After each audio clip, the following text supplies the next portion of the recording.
Another day, another allegation of Aussies behaving badly in Bali. What did you want me to do? It's on video. She assaulted me. This time, it's a woman alleging she was assaulted by an Australian woman while on a ferry from Nusa Penida to Sanur over a seat dispute.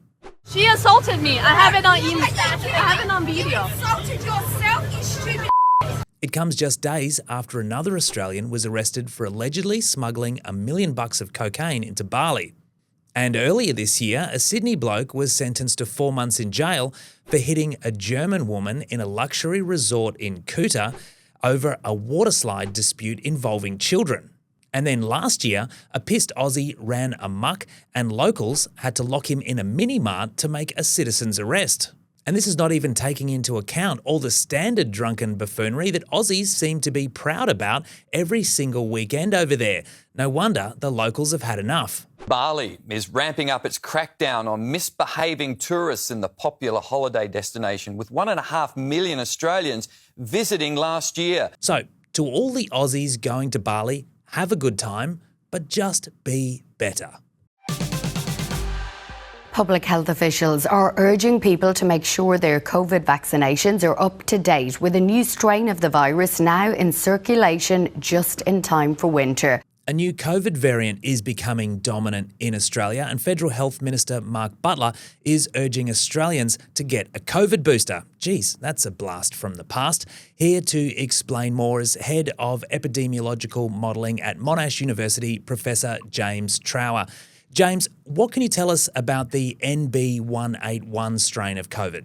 It's another Omicron strain. So Omicron's continued to evolve and it keeps throwing off offshoots, and we're seeing another branch of the tree come through. In fact, it's evolved so much now that some of the variants we're getting these days are even less similar to the original Omicron than Delta was. So it's gradually got more and more different. And if you haven't had a vaccine in a few years, it's definitely reasonable to go out and get one so that it's better matched to what's around at the moment.